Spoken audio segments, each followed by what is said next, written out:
What is your number one goal that you'd like to achieve in business? Just to serve as many people as I could. What's your favourite brand to come out of Liverpool in the past 5 to 10 years?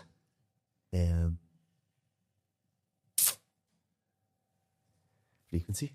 I knew you was going to say that. I reckon biased. so many people. I thought to ask on the other thing. It was like, you're winning, you know. Well, we've had most people say frequency. We've had one Montex, and then most just frequency. Favourite place in Liverpool to relax? Catherine Park. What's one thing that you wish people knew about you that they probably don't? I like writing poems. Like writing poems? Really? Yeah. That's the whole point of having a question like that in the start. We'll dig into that. They do now. I'm scared. They do now. And that's getting clipped as well, by the way. We'll put that with the picture of you fixing your the start. Like writing poems. Sit up here, get off. All right, welcome to the podcast. I know you were on about a couple of podcasts you've done in the past. Yeah. And I've seen them, by the way. But I guess it's part of my job, isn't it, really? But I'd like to go in a completely different direction. Obviously, you watched the Scano podcast, didn't you? And you know Scano well, so you'll get a feel for how we do things. It's quite conversational. But one thing that I always say at the start of these podcasts is the idea of what we want to do is to not necessarily talk about, not talk about the past, but we like to talk about now. Obviously, we'll start by going into early life and things like that, but generally we're trying to do something a bit different where you haven't really had an opportunity to sort of package up your current things that you're dealing with, whether the positive, negative, struggles, whatever. Right now, you haven't really had time to package them up and deliver them in a different way, like you can when something happened 5 years ago, whatever. So it's just raw. Yeah. It's just what's going on now, and hopefully that's a little bit more actionable and what people can hang on to a little bit. So welcome. I'm going to introduce you as Jonathan Walsh. We just spoke about this, Jonathan Walsh. But obviously everyone knows you as Jof. Yeah. First of all, I think I might already know the answer. Why do people call you Jof? Do you know what? I couldn't actually give you an accurate thingy for that, because my dad used to call me, do you have a Pokemon? Yeah. My dad used to call me Jumpy, man. Like, I don't know if it's like an extension of Jof, Jumpy. Yeah. But I've just always called it. You've always had that nickname? Yeah, since I was a baby, actually. This is me making it up as well. I don't know if it's like Jofferson and someone's like just said Jof. I don't know. This is for the mad accusation that like. So does it feel weird when people call you Jonathan? It's fun, that's you. It's not you, is it? Honestly, it's not me. It's quite a cool name. You know what? I'm going to put it out there now. I had a completely different idea of why you were called Jof. So I've just completely deeped it way too much and just thought, right, well, he's a Wim Hof instructor. His name's Jonathan. Yeah. Hof, Jonathan, Jof. Yeah. That's what I came up with. Well, to be honest, when I was about to do me Wim Hof like qualification, I was like, it's definitely a line somewhere. Like, I've been on like a couple of expeditions before. Like, I was a Wim Hof instructor. I've just been mad into it anyway. Yeah. It was like the benefits I was reaping. And I was like, I've got to become a Wim Hof instructor here, a Wim Jof instructor. Yeah, I think it was a line. I can't be the only person that's like maybe not known you as long that's thought that. Yeah, people must be making that parallel. Yeah, or maybe I'm just deep it too much. Yeah, I don't know. But give us a brief introduction. Like who is Jof? Like what's your thing for people that don't know you? Obviously, I've got a feeling that a lot of people are going to love listening to this podcast because you're sort of one of them people that just has levels. And if you don't spend a lot of time with you get a snippet each time. Like every conversation I've had with you, well, once a week generally, when I do your breathwork classes, I get a snippet. It was sort of like when I first met Scano, you get a snippet of something that sort of gives you enough until the next time you speak to them, but you never really have a chance to dive in. So, who are you? I think a lot of people get the like wrong impression of me. I think a lot of people think I'm serious off me social media. And anyone who knows me personally, I'm just not a serious person at all. I'm just like way with the fairies half the time. I'm laughing, I'm joking. But there's a serious part of me. There's the work I'm involved in. It's definitely got depth, and it's got like a lot of seriousness. And like But ultimately, like superficially, I'm just a playful, stupid. I think you got that straight away. I think, well, obviously the first time we met, I'd spoke to you before we met, but the first time we met you was the first breathwork class I went to at Crosby Beach, which is a good environment to meet someone generally. Yeah. I think I got that vibe straight away. Well, like you said, there is a serious side of it, isn't there? Like when, we'll sort of dig into this in a little bit more detail, but when you're working with people, like you're helping them bring things to the forefront, aren't you? Through breathwork and meditation and things. A lot of that can be trauma. It can be emotions. People can be upset and stuff like that. So I can get the serious side of it, but I think your vibe probably helps them just break things down a little bit. That's how I think it's just like having the ability to hold space for people without interrupting them.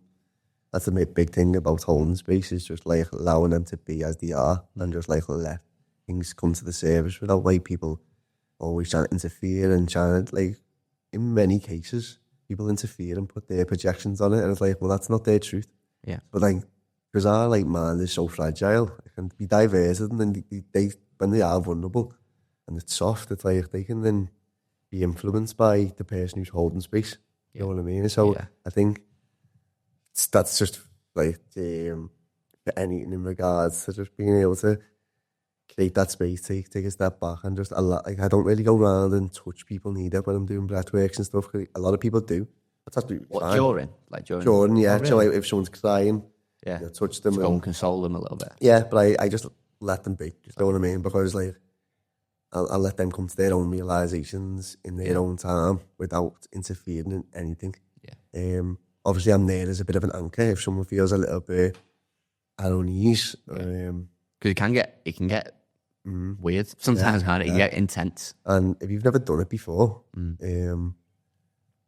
it's like, what's this? Like, my body doesn't have felt this. It's like, why are my hands cramping? Like, why does my lips feel tingly? That was the biggest thing for me. So I'm just going to put it on paper, by the way. I've been going to your classes for probably 4 weeks ish, about a month, wasn't it? First one at Crosby, and then every Tuesday. And it single-handedly changed my life completely for everything. There's obviously a mix of other work that's been going on outside of that, but just the breath work and meditation's a whole new thing for me, a whole new experience, a whole new world. And I honestly can't explain how it's changed everything. The mindset, the way I approach situations, just the natural state that I'm in before coming against some adversity or having to make a decision or stress or overwhelm or trauma or trying to deal with emotions. It's just changed everything. What's been like the biggest realization? That's a good question. I think I've had a few. The first one that I really took from, like, immediately really from breathwork was just it's okay. Like, everything's okay. I really liked, I think you explained it to me one of the sessions where you sort of explained it as bringing subconscious thoughts or stuff conscious and making you think about it. And I really love that analogy because it probably suits me, or it probably explains what I've been doing for a long time. And it's either essentially ignoring things or things being in the mind that necessarily you don't really know it's there, but it's affecting your day-to-day life. Yeah. And actually just bringing them forward and having to deal with them. Yeah. So yeah, I think just being okay and just being yourself. That's become as a big whole identity shift for me, though. That's another conversation itself. But it's out of all the things that I've tried, it's had the biggest impact. Yeah. I don't know if you've seen on the Breathwork group, the group chat. I put a video on a couple of weeks ago. It was about just being okay with, like, not being okay. Yeah. Because there's loads of, like, little sayings that we all say, but we don't deep the actual saying. Like, it is what it is. And these little phrases that we say daily and, like, all the time got so much meaning, so much depth to them, but we don't, like, really, like, we don't deep it.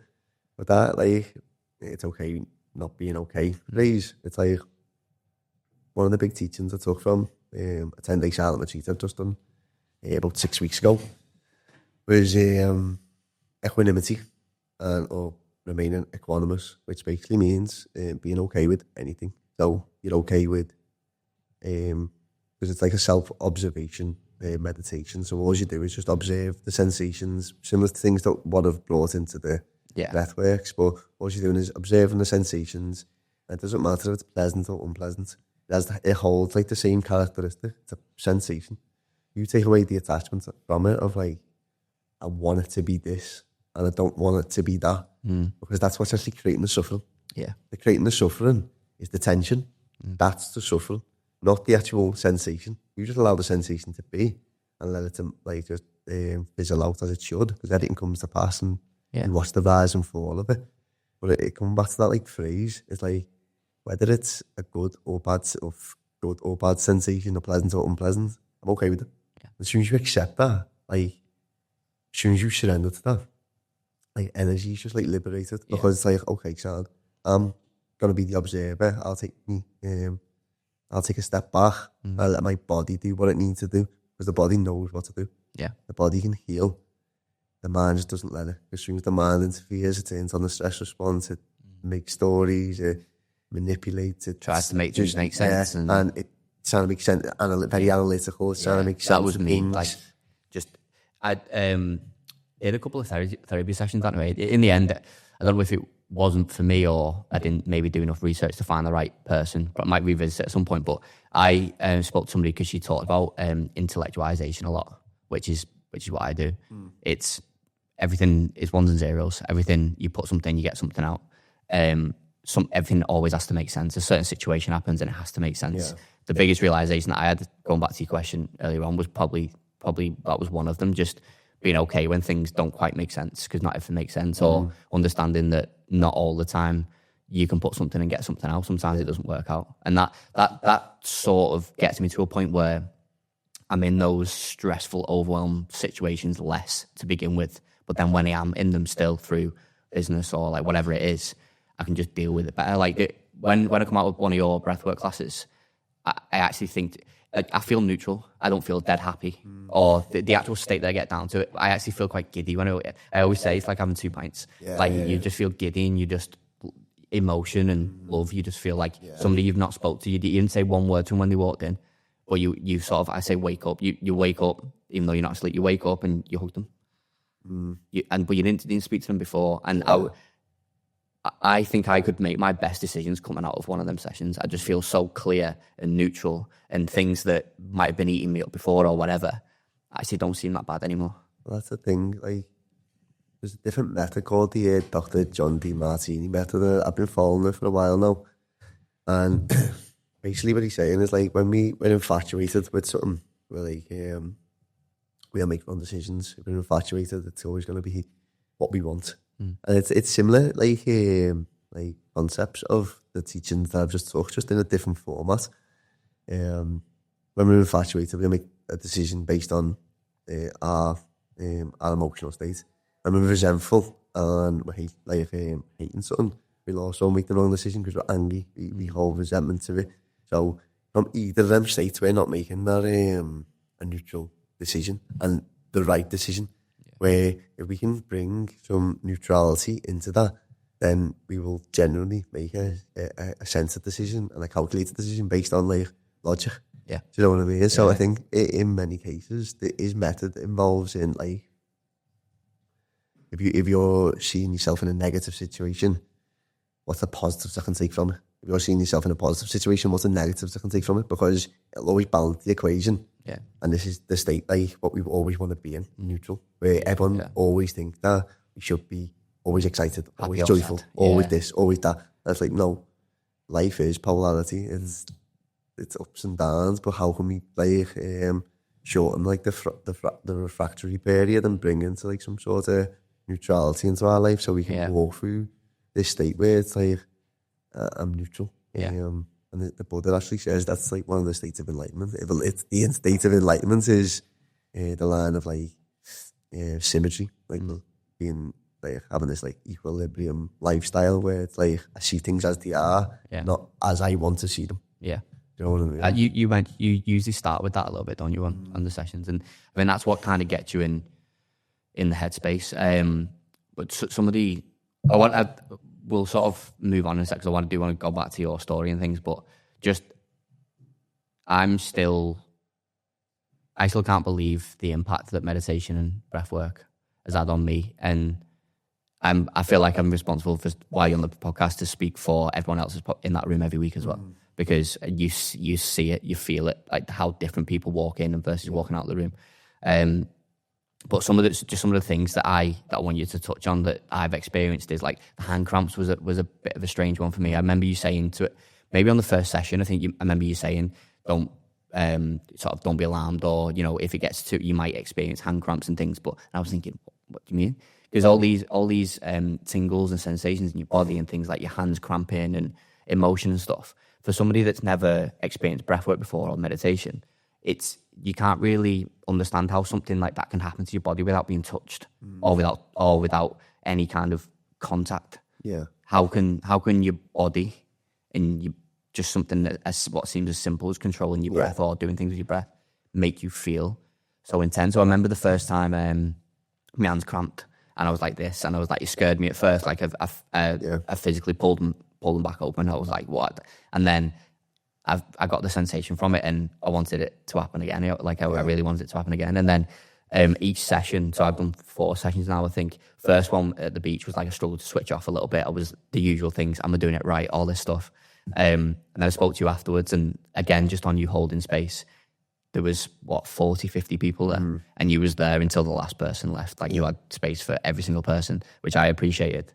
So when the first session I did was at the beach, which was obviously a bit of a different experience. Like I said, you held space for every single person. I was speaking to Josh, and I was coming off, and he mentioned the Scannell podcast and was on about, like, I just started trying to listen to audiobooks and things. Never read a book in my life. And I noticed how you held the space for everyone. But yeah, I was a bit unsure after that first session, because I was a bit like, I'm not sure if I did it right. I'm not sure how, I felt good. I felt really good. And then each session's become a little bit more intense. So I think the indoor sessions have definitely been different. The energy just feels different in the room. But it got 4 sessions in now to the point where I was feeling a little bit more emotional every time. And then the last session, I've heard people like being really emotional, being upset and things. And I've always wondered, I don't know if that's something that might happen to me. And in the last session, whatever, there was a song that you played that triggered it, I think. And that was it. First tear came down, and as soon as that first tear came down, everything just went. That was it. But I felt lighter when I left. I felt like whatever it was that was happening was meant to happen. I think that it's developing like some. I had zero emotional intelligence years ago at all. Like I was just always angry. I was just go into that bit in a bit. But like, to answer your question, like the breathwork has like control over so many different systems in the body. The autonomic nervous system, which is basically branched off into the sympathetic and parasympathetic, as you probably know, fight and flight and rest and digest. The endocrine system, which is your hormonal system. The immune system, it influences every system in the body.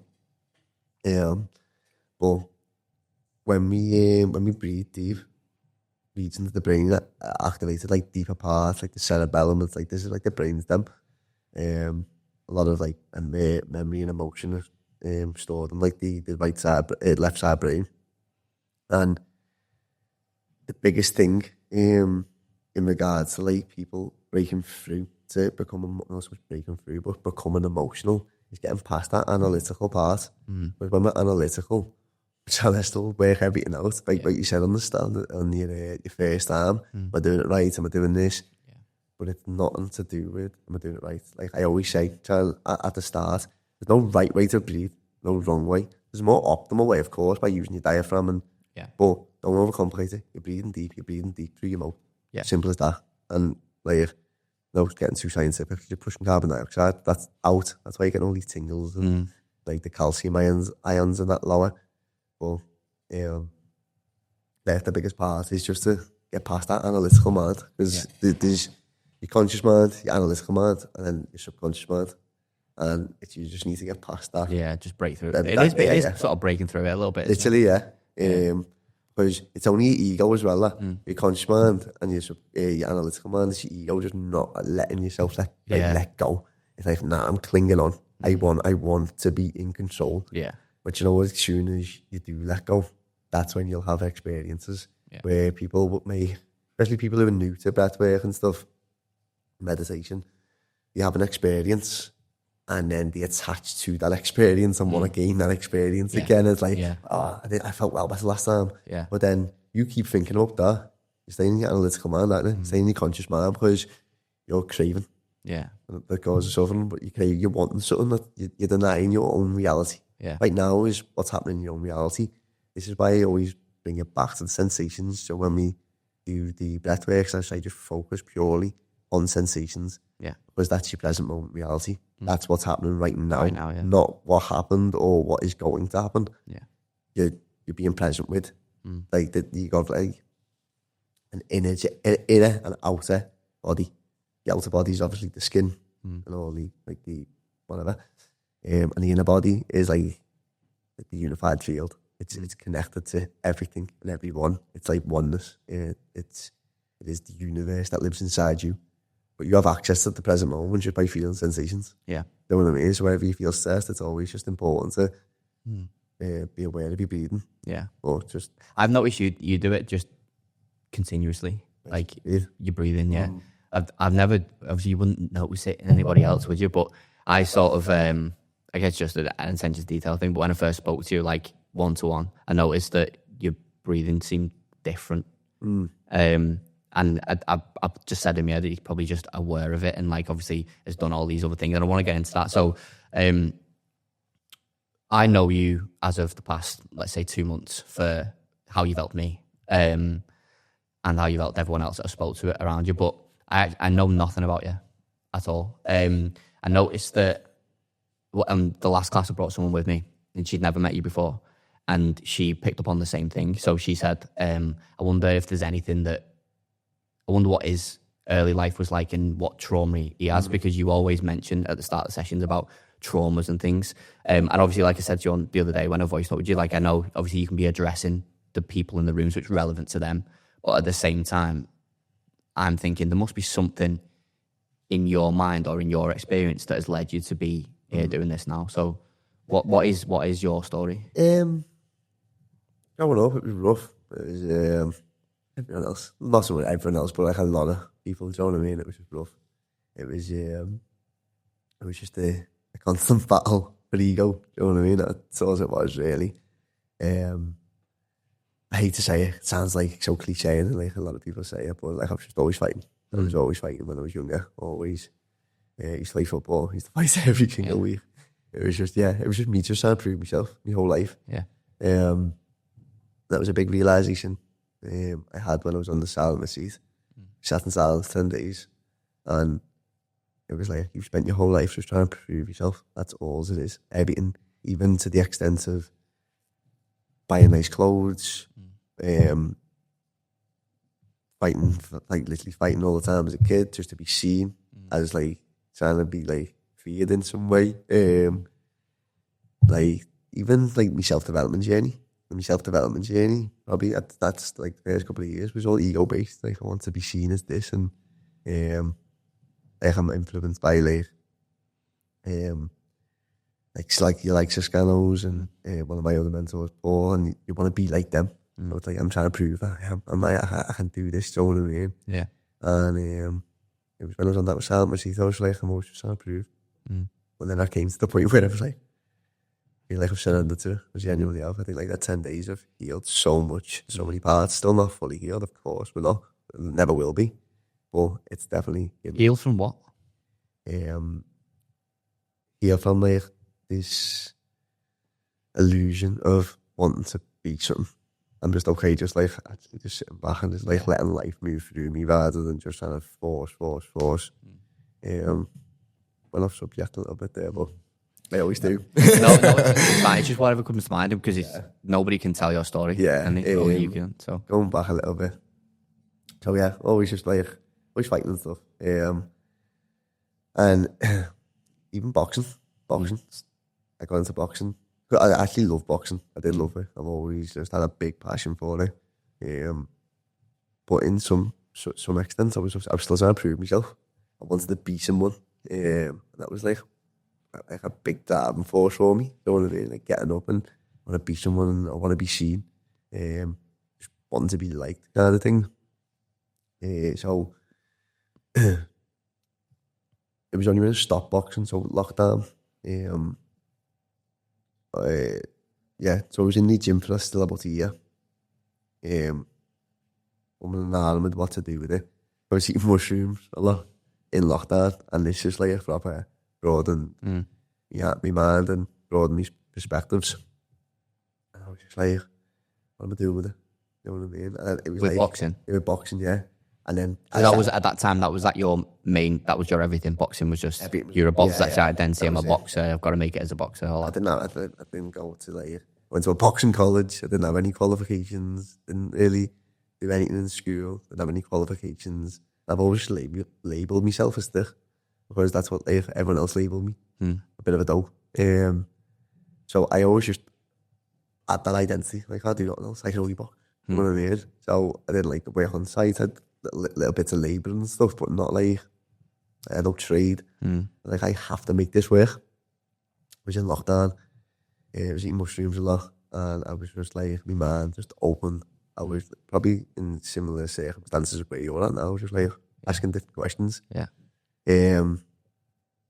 And I think that's where I just started thinking like, what I'm putting in, what I'm getting out, it's just not weighing up. You know what I mean? So I think that's when I started meditation. The mushrooms again led me to something like a little bit like some self-development work. Got inspired by my teacher, and I was like, I think this is what I want to do. Never thought I'd have the confidence to do it. Like, I've always had like a bit of like a speech impediment. I never like get any words out. I've always be like muttering and stumbling. I'd rather not speak because I think I'll leave that to use. Yeah. But again, that's like an identity, an attachment to your identity, isn't it? 100%. Oh, I don't speak. Yeah, exactly. Everyone else does. Everyone does it for me. And because I'm the youngest in the family. Yeah. I've got like 5 brothers, 1 sister. I'm the youngest in the family. So everyone's always like, our family was always like, they're boosters. Yeah. Or as you would think. It's five brothers. So with me being the youngest, like, everyone like kind of took care of me. So I didn't feel like I had that much responsibility. Yeah. Again, they're probably little things that have like just like made me shut up a little bit. People spoke over me all the time. Yeah. Or spoke for you. Yeah, spoke for me. And yeah, so I think they could have influence. And I was always a little bit different as well. I think like my brother like loved partying and stuff, which I did too, but not like, even when I was like boxing and stuff, I was just locked in with boxing. So I went on my own little path. Yeah. Which was just boxing. That was it. Didn't party much. So what age are you at now? So how old are you now? 29 now. You was on about lockdown, so what we're looking at like 2020-ish, around 20. Yeah. I stopped boxing about 5 years ago. Yeah. But since then, like I said, it's just been, I hate this word, when you say like finding myself kind of thing, but like unraveling. Yeah. Unraveling myself more than anything. Not finding myself, unraveling myself. Just like, because it's all there. It's just understanding what it is. And exactly. Understanding my patterns and like, and again, this is another thing though, that 10-day silent retreat. It's not even a theoretical process. There's nothing theory about it. You just tell me a bit more about it. So, because I heard Simo was on about it. I think when you just come back, I think I did a kettlebell class or something. Yeah. And he was on about it. I don't think you'd long come back then. Yeah. Tell me about it. You've mentioned it a few times, but I guarantee most people don't have a clue what it is. Yeah. So the 10-day silent retreat is basically, but it's the retreat's called Vipassana. Vipassana basically means to see things as they are in Sanskrit. And basically all the teachings that I teach, you know what I mean? It's like, well, I'm seeing it as it is, not for what you want it to be. And so you have like a very strict like schedule. You get up at 4 a.m. You meditate at 4:30 till 6:30. You have like 5-10 minutes break. Meditate again for an hour. Have your breakfast. It's just like that all day. Yeah. And then you meditate again for 2 hours. Then you have and obviously you're not communicating with anybody. No eye contact, no journaling, no reading, no distractions at all. Meditating for like 11 hours a day. Eating twice a day. So you have your breakfast and your lunch, eat your dinner, which is 11, and then don't have anything to it. You have a piece of fruit at the night. Like, I didn't have any caffeine. There was loads of big adjustments. I was a big eater. Just throwing it all in. Yeah, just round fun. All in. What did you want to get out with it? I was proving myself. Literally. I went later, I can do that. Yeah. You know what I mean? All of it was just to prove myself. I'm always trying to prove myself. To who? Yourself or other people? Both. Yeah. I think it's like, there's that obviously, because everyone looks at trauma as if it's all bad. There's so much positives in trauma, you know? Like everyone goes, but this is what keeps people stuck in trauma. Yeah. Because a lot of trauma therapies will go, there's your trauma, let's find the root cause of it, And it's the narrative that you give it is keeping me stuck in it. Yeah. So the pain body is always like, your emotions are a record of the past, because everything that you've collected over the years is stored as emotion. It's just a memory, isn't it? A memory, it's just a snapshot. And your memory, your body has now stored that as an emotion. So a lot of trauma therapies will find the root cause of it. You know, there's a root cause of it, but like, now what? I'm still stuck with the emotion. Yeah. And it doesn't really, it might work for some people. I know for most people it doesn't work for. If you can just like look at some of the positives in trauma, that John D. Martini method I was talking about earlier. If you look at the positives in trauma, how's it shaped you? Like, what is it? What have you got from it? Like, I'm always trying to prove myself, but I'm getting so much from it. Everyone on that 10 days takes out my sheet. I probably wouldn't have done that if I weren't always trying to prove myself. Yeah. Like, I had a alright boxing career, and it taught me discipline, it taught me resilience, it taught me so much. I wouldn't have probably got that if I weren't trying to prove myself. It's like, I was speaking to Tom about it the other day. He's probably got Apex through a little bit of trauma. Boxing was similar to him as well. Exactly. Like, they've all got traumas, but everyone's only fixated on the negative, which, they're going to need healing in part. Let's balance the equation. Look at the positive as well. Yeah. And it's almost like you need a different word. You need a word for positive trauma and negative trauma, don't you? But they're tied up with the same word. It's a good way to think about it. I think I do feel like I've always had like a positive light on what I would label as my trauma, like from childhood things and stuff like that. But I think I probably, similar to you, I probably tried to label it as not being a negative thing because I'm trying to prove that you can't beat me. Stop you. The things that are in my mind or things that might scar me a little bit, they can't stop me. Yeah. So I've always seen it as a bit of a positive, but there are probably little bits in between when it was on about those subconscious thoughts that they do need to be pushed forward a little bit, and I can't tie everything with. Yeah, but it's sound. Yeah, I went through that, but it's sound. Yeah. There are stuff that you do have to. There's some, but it has literally shaped who you are at that point. Yeah, I think like understanding the anatomy of brains and like the right side is like creative, but the left side is like more logic and behavior driven. But like, say if you got like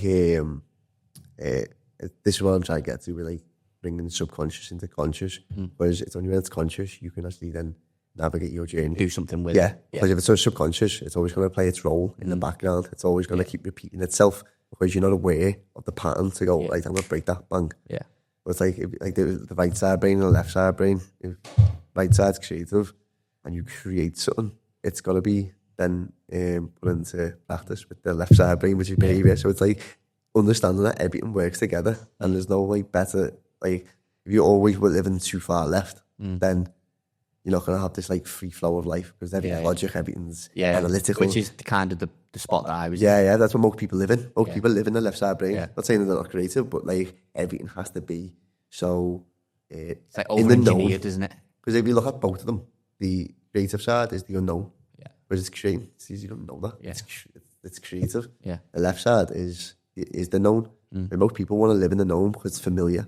Yeah. Because I can predict what's going to happen. Yeah. Because that's how we've been conditioned. And as soon as that comes into the unknown, your body goes, I don't like this. I'd rather just put, even if it's anxiety and depression, because people actually get addicted to their own emotions. Yeah. It's because it's their known emotion. It's whether it's what feels familiar. Yeah. Most of the time it's negative. Your body can predict what's going to happen, so it goes, I'd rather predict it than rather being in the unknown and not be able to predict it and ruffle my feathers a little bit. Yeah, it's madness, that, isn't it? It's crazy. So obviously it's fair to say that you sort of came into this, I'll call it because it's a new world for me, just the whole personal development thing. I've always done development, but when I look back, the personal development I was working on was all business, never personal. So it's probably fair to say that you're intrigued over how you can turn that situation that you was in from boxing into, well, it wasn't a career, was it? But it was just bettering yourself. Yeah. That's how you started. What's kept you going? What's kept you going deeper and deeper into it to the point where you was happy and wanted to go on a 10-day retreat? So when I was, what made me become a Wim Hof instructor, I was got inspired by the instructor. And I was like, yeah, this is the written in the stars, Wim Jof, as you were saying before, written in the stars. And then as soon as I started to hold space, I was like, well, this is what I'm supposed to do, kind of thing. And I'm in a place now where like it genuinely is just to serve as many people as I can. That's what, like, the ambition is fueled through service.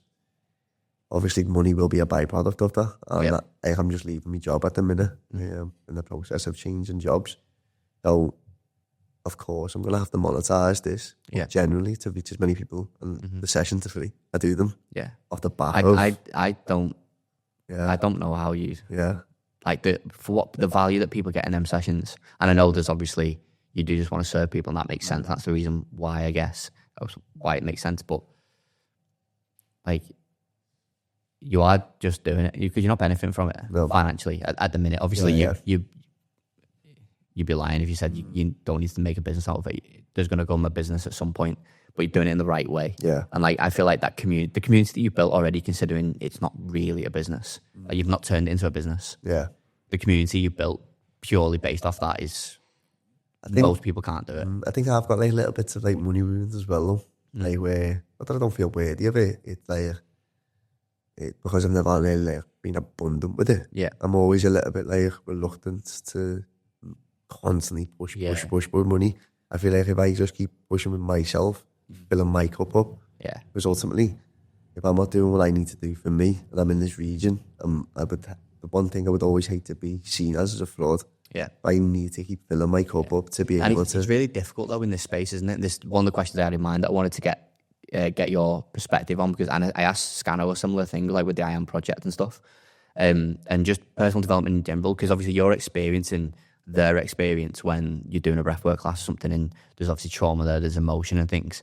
They naturally don't live in the same camp as charging and making money, do they? Because it's a strange conflict, isn't it? Well, that's where like there's a lot of people like will go like, you're making money on spirituality when it's free, but I go, I've spent £30,000 on my self-development. Like, yeah, that's my choice, but also, like, it needs to come back in some way. Do you know what I mean? Like, I've got to live as well. If that means me being abundant, like, off the back of helping someone, it's like, well, I can't, to be fair, because, like, this is where I was at, with, like, putting everything on for free and stuff. It's like, well, if you're always doing something for free, that's me giving back. Like, I do Tuesday for free, but if you're always doing that, then the people who turn up have got no exchange. So they're not placing value on their own self-development, and they'll go, yeah, I'm committed, but then when they actually get into the commitments of it, they're not committed because they haven't made that exchange to go, there's my money. Yeah. And I want something back in exchange. Exactly. But when you haven't got that, it's like, well, they're just committing to something that they're probably not going to do because it's for free. So go, oh, it's actually really quite a nice and natural way of doing it, because when you break it down from like purely from a business standpoint, people are allowed to essentially dip the toe in the water a little bit to decide, one, do they enjoy it? Yeah. Two, do they actually want to go deep with this thing? And it gives them the opportunity to experience it to a certain level and then almost go, it's for me or it's not for me. Yeah. And then the people who want to go deeper into it, that's where the extended value is, which the extended value is then something that they should be paying for, because just the same way that you paid to do your qualifications, you've paid somebody who has spent their life dedicating to this thing. They now want to pass it on to you. It's your turn. You'll pass it on to them. So it is. It's just an exchange, isn't it? Money literally is. It's like, it's a commitment. Yeah. And that's what you got to. I look at it now and think, well, how am I meant to keep upgrading? Yeah. Courses, because I'm always investing in courses. Got many qualifications in different things. Yeah. And how am I meant to keep doing that and be a better service to you if I'm not getting paid? Yeah. And that's where like the little grey area and people go, oh, you're... And let's be honest, we're not talking fortunes here. We're talking like in the grand scheme of things of how people can transform the whole mindset and the life and the outlook. Literally, like I've just designed an anti-anxiety program. which consists of all like the things that I've experienced, because I only teach what I've experienced and teach what I've fully embodied in myself. I don't like to regurgitate things because it's just not me. Like, Well, you can get it anywhere anyway. Exactly. So I think like if I've fully embodied it, I know it works because I've done it. Yeah. And that's obviously subjective, but like some of these are universal practices. Like the Vipassana technique, it's a universal, universal technique. It works for many different problems, and like it may work. It may be harder for some people than others, but ultimately you commit. Yeah, It'll work. Like the Wim Hof method. I see the Wim Hof method is it's a bit easier. I'd say it's easier to get results with because there's the amount of wisdom that's in the Vipassana. Yeah. But the method, Wim Hof method, it's like a bit of a cheat code. It's like bam, straight in. You know what I mean? You're going, you're getting in there. Yeah. And it's all physiological. When you breathe deep, I'm not boring you with too much of the science, but like what's happening physiologically is changing your biochemistry and this and this. So what is actually happening though? That genuinely, you're not really boring anyone. I think like, I can't be the only one that's left one of them classes thinking, I know what I've done. Like, physically, I know I've breath in, breath out, I've held the breath. What's happening? When you push carbon dioxide out, when you go like this, like take a big deep breath in, like genuinely, the carbon dioxide will leave. Okay. When the carbon dioxide leaves, the biochemistry changes. Okay. So obviously you want to be in neutral most of the time. When you go alkaline, it's not good. It's good temporarily because it's like cleansing the system. Yeah. You can't live in that state. So is that when that's after the carbon dioxide's left? Yeah, so when you go, that's carbon dioxide leaving. Okay. So when you're at this end of the scale, when you've gone alkaline, it sounds like a bit of a paradox because like your oxygen can't be delivered when all the carbon dioxide's left because it's CO2 that triggers the release of oxygen. Okay. You know what I mean? Yeah. So if you can't live in that alkaline state, although temporarily it's cleansing your system, but if you were in that all the time, this is like what they call hypoxia, which is deficiency in oxygen reaching the cells and tissues. So yeah, basically that's what's happening. You're pushing all the carbon dioxide out, changing the biochemistry. That gives you like a little bit of tingling. It locks down the arteries, like vasoconstriction. Everything will shut, like temporarily close. And actually puts you in your fight or flight. But then when you go and let your breath go, hold, that's when the carbon dioxide starts to rise again. Yeah. The arteries will start to open again. The oxygen that just came in then can be delivered into the cells and tissues. That's where I feel like. And then when there's more blood flow going into like that makes sense. Your brain, your heart, and this is why you have more blood flow going into deeper parts of your brain. Because if you was in a brain scan, like 15% of your brain's lit up. Like now. And your cortex will be lit up, that's it. Yeah. When you do breathing, psychedelics, all the brain scans demonstrate that the whole brain is lit up, all of it. The brainstem, the cerebellum, the neocortex, everything, all the regions are just like on fire. Yeah. So that's why, is that why when you push out and then hold, that's generally where I feel the most like tingle or effect? Yeah. Generally. And that's usually when the mind starts giving me things. So like one of the things that I got from not the last session, the session before is I've been fascinated by the concept of I am. Like that's everything that I've centered, all the research that I've done, I've centered around I am because identity was the biggest thing for me. Yeah. So, and affirmations was something that 2 months ago I thought was just a load of fluffy bollocks basically that like didn't mean anything. Since then, my mindset's a little bit different around it, but I wanted to have my own. I guess I was searching for what should my affirmations be? What am I basing everything around every day? And I got frustrated because I didn't know. Yeah. But then I realized that that's kind of part of it because if I knew, then I wouldn't be thinking about it in the first place. And the the session before, just three main. I told you what they were. Three main affirmations or things that I believe that I am came to me straight away, and I was like, that's that. Yeah. And they came in that state where you're at the end you're holding. Well, when you create space, like that's where in stillness is where you find your answers. Like everyone thinks they're searching narratives, this and this. It's stillness. Like you can't heal. It's in the past. Yeah. When you heal in the present moment, it's only the present moment I'll heal you. So everyone's in these narratives. But like when you create space and be still, like the amount of like realizations you have from nothing is insane. You can't explain nothing, obviously, can you? But like when you are in that land or space of nothingness, the amount of realizations and things like you said, like you'd be calling things that you didn't know. Yeah. You're like, I am that. Do you know what I mean? And you have so many. I've said that. I've tried to explain it. I said to you last, I need to sort it out. I've said to everyone in here, like when at the full office the other week, when it was, and I was like, I'm gonna get Josh to do a group session. If you do it and you don't enjoy it, you don't like it, you don't forget anything from it, fair enough. But I guarantee that everybody will take something from it. So we need to actually sort that out. Group session, it'd be so good.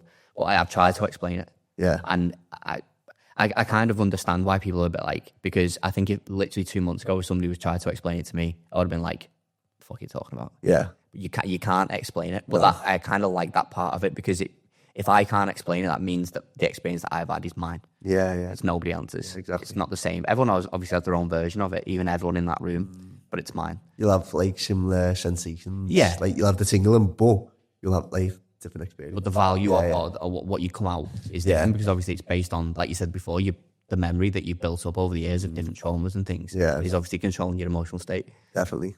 I think like one of the best things for me is doing that is the energy at the end. Yeah. It's like it's mad. Yeah. And like you said, account front to it. Yeah. Like one thing in this universe that doesn't lie is energy. I'm waiting. And like it's like boom, get in. It's just, I don't know. So much compassion in there, isn't it? It's just like I feel you. Overwhelming love. That's it. Just overwhelming love. Like I said before, like, but there's you have 40 people in that room, and you haven't even made eye contact with most of them when you've walked in. You don't know them. You don't feel like you have anything in common immediately. You know, when sometimes there's the visual things where you think, oh, I think I like that person. Yeah. Sometimes you don't have anything. You just come in, you sit down, and then after it, you literally look to them and you smile and you give them a connection. You're like, I don't even know who you are. I've known you for half an hour and I didn't even speak to you before I came in. It's just, and that's what is strange at first. I think like there's like an element to that where it's like where you share vulnerabilities, because like even to an extent, like when you feel joy, it's like you're still being expressive. Like some people may feel like overwhelming of like joy and like bliss, but some people may feel a little bit of like, I don't know, like a little bit of pain or whatever. But that like collaboration of energies and the vulnerability, that's what breeds connection. Like vulnerability actually breeds connections. Like people that, I don't know, like look after the dog or something, a puppy. You know, like because they're vulnerable, or a baby, because they're vulnerable. You look after them. You know what I mean? It's like that vulnerability is what's actually breeding the connection. Like if someone's crying, you want to look after them. Yeah. You know what I mean? I think that's what actually brings that energy and like brings it's like some like collaboration where I think that's why you can't explain it to people. I think that's why you can't explain it. Yeah, definitely. Because the connection, like you can't really explain a connection. Can you? Some things that you can't explain is there. But that would never make any sense to me. Like going back even recent, that would never. Everything to me has to make sense. Yeah. If there's an outcome, there was an input that caused the outcome, or there was a chain of things. Yeah. And sometimes that just doesn't happen. No, it just doesn't happen. That's like the. Is it that's the power of like look at like doing the inner work. Is like actually taking a step back and observing and letting life just move through you. Yeah. It's always trying to express it through you anyway. Yeah. But then because you don't like it, you're a little bit. It's like I don't want that. I don't want to feel that. That's like kind of what I was touching on before. It's like you're not allowing life just to move through you. You know what I mean? It's like everyone talks about manifestation and stuff, and like gratitude journals and all these things, which you definitely 1,000,000% help. But where are you manifesting from? You're manifesting from within. Yeah. You know what I mean? Because like the universe will only respond to your frequency. It'll only respond to your emotional state. Like you're consciously thinking, I want this, this, and this, but like it's not aligned with how you feel, and it's never going to happen. That's where people, one thing that I've come across quite a lot recently is people just feeling numb, like not really feeling anything. Obviously, feeling a bit lost. Like I think it could come from career, it could come from relationship, like whatever. Limiting beliefs as well, like limiting beliefs. I've been guilty of not being able to feel. Like my childhood was zero emotional intelligence in my family. The only thing that we could all express was anger. That's one thing in common, which is anger. What do you think now? Because obviously you're literally the other end of the spectrum. Yeah, honestly, like when I was in that. Sorry, what was the question? About the emotional intelligence of your family. Yeah, so like probably still a little bit distant. Like and then open with everyone else. Yeah. I mean, it's a little bit like, Yeah. I want to tell you this, but I can't. Because it just... I'm definitely open with them. Yeah. Like, I am, but like, I try not to be like too overwhelmed with it. Yeah. But when I was on that 10-day challenge with Steve, talking about it, but it was just like, take care of the people like you love, don't it? It's like family, my friends, people around me anyway. Just like, how can you be a service to all these people? Yeah. Like, how can I spread this message? Not in a patronising way, because I've definitely done that as well, where I feel a certain way, like, you need to do this, you need to do that. Yeah, I felt a little bit of that, you know. You want to spread I want you to experience it, like, please go. And they're just like... I think the biggest part is just to be the example, isn't it? Just like, if you're just having a ripple, because people pick up on your energy and go, he looks happy. What's he doing? He's always smiling, he's always laughing, he's always joking. And then, like, again, going back to what we said before, the first conversation, like, who am I? That is who I am. I always have been a bit of a playful person. Yeah. But when I started my self-development journey, I half lost that, because everything went serious and deep and like... Yeah. But like, it should be more playful than ever, because you're tapping back into like this inner child. Yeah. That is playful. That is all free flow. It's flowing. Yeah. So I feel like that's where I'm at now. It's like, well, I'll just like influence people who will influence just by being me and just by being a bit of a ripple. Yeah. Because like, some people are I am stable. So I have stuff, face challenges, of course, loads, but I'm stable. Yeah. I feel like I approach most of the challenges balanced. So yeah, I feel like that keeps me energetically aware and like being able to like positively influence the next. Yeah, give that energy on. I've definitely had that. I think there was one the other week. He's not in today. Yeah, I came in the morning. He was like, "You on meditation last night?" I was like, "Yeah." He was like, "I can tell." Feel it. One of his, he said, it's a bit of bands as well. We always joke about it, but he said something. He made a joke about. I think there was 1 week where I didn't go, or something like that. And he joked. He basically, I must have just kicked off on him in or something. And he just went, "You didn't go last night, did you?" I was like, "No." He was like, "I can tell." Really, genuinely powerful. It genuinely, like, yeah. But that's kind of a question that I've got. When I feel like the more I do it, the more intense it becomes, which means that it almost like, I use the term wear off. It doesn't wear off, but like, you're not in that state all the time, are you? Like, once I say waking up, you're not asleep, but that's the only way I can describe it, waking up. So when you come back around and you wake up after your meditation session, obviously there's a bit of a time span on how long that feeling lasts for me. So if do it on Tuesday, by Thursday, like I'm slowly keeping little bits from it, but like I'm not in that state all the time. What does it feel like for you? Because I mean, I don't even know what your routine's like, but I imagine it's a big part of your life every day. Yeah. I've been practicing more of my meditation to like gain more self-awareness, just over my system in general. Again, just trying to find this balance. I do breathwork most of the time just to go to sleep. I only do like 3 rounds. Okay. Yeah. Like what you do on a Tuesday with us?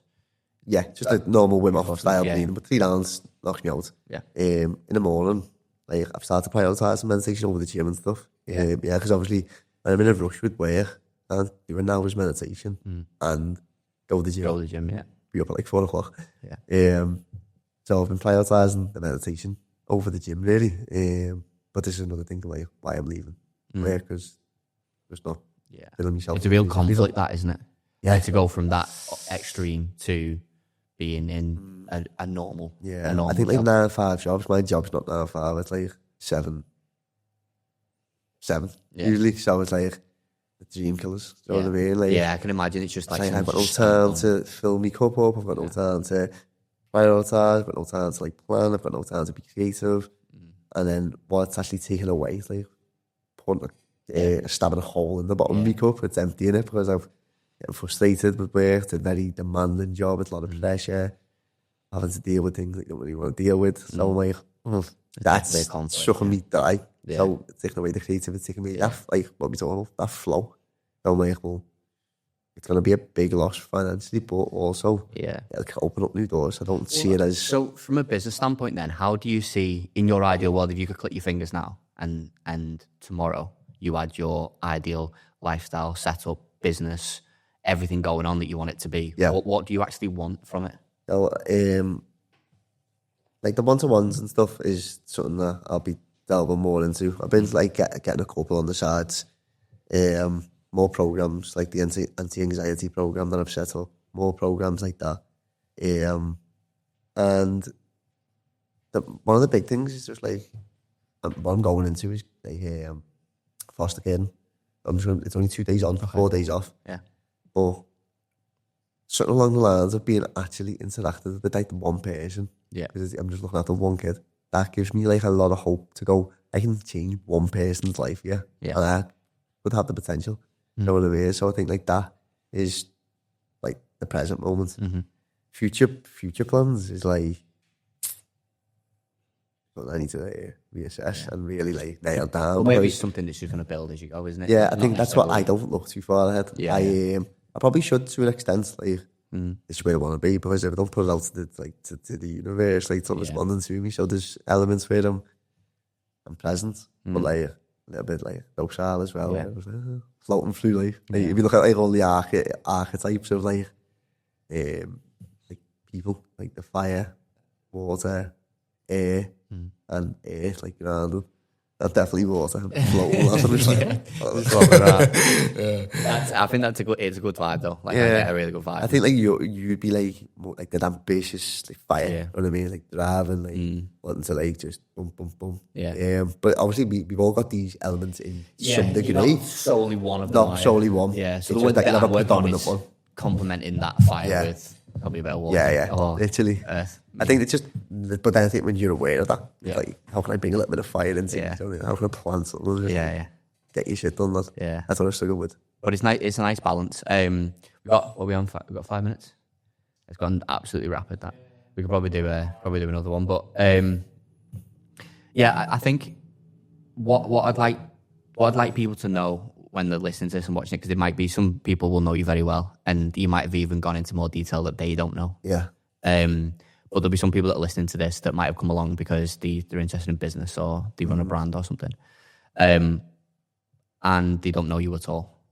So if you could spec out your ideal person to come along to like breathwork, or to just to start thinking about whether it's be something they should bring into their lifestyle, what does that look like? What type of person is that?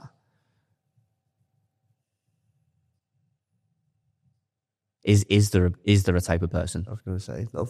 There's not a type of person. I'd say anyone who wants to better themselves.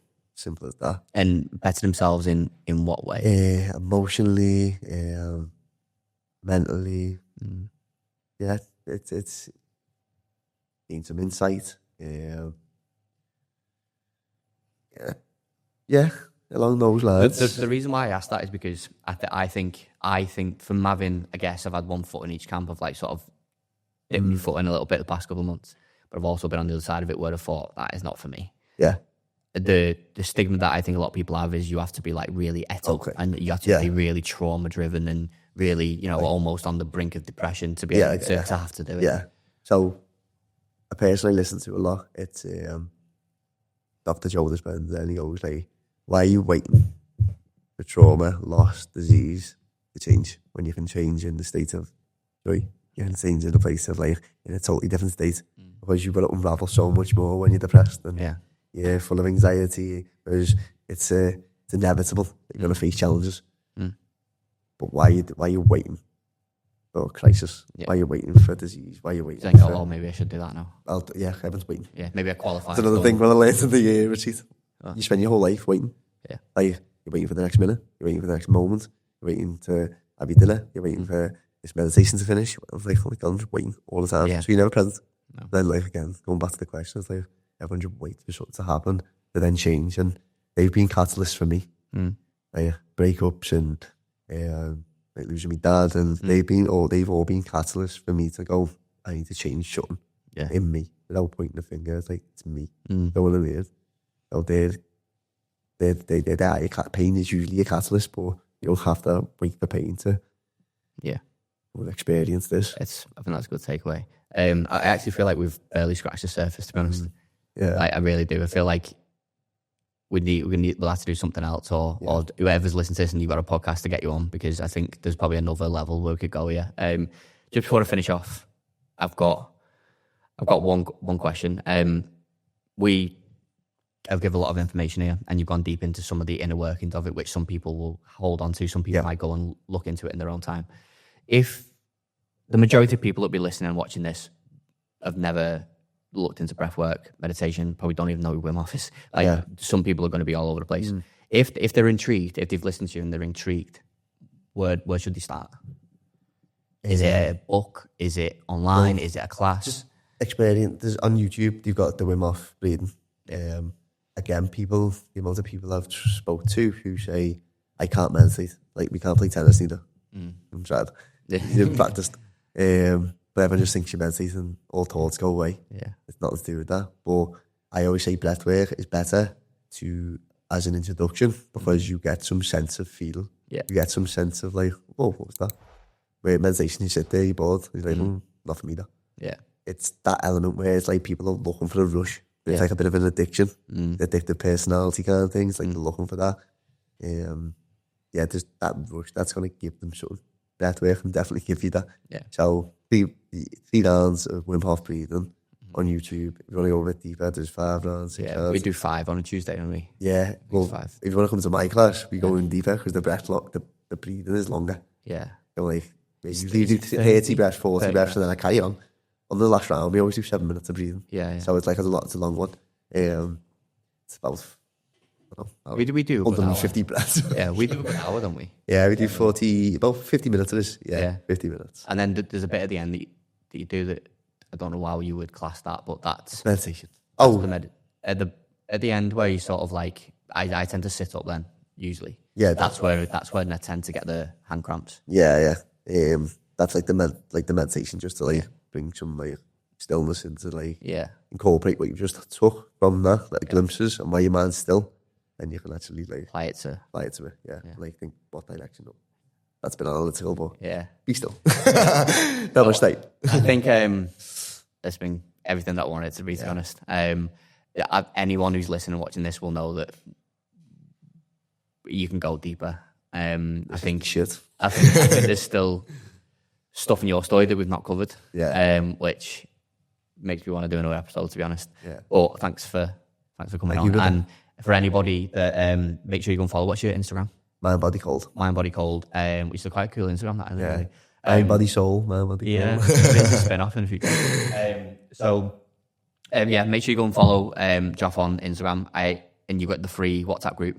Yeah. So if people drop you a message, give me your number.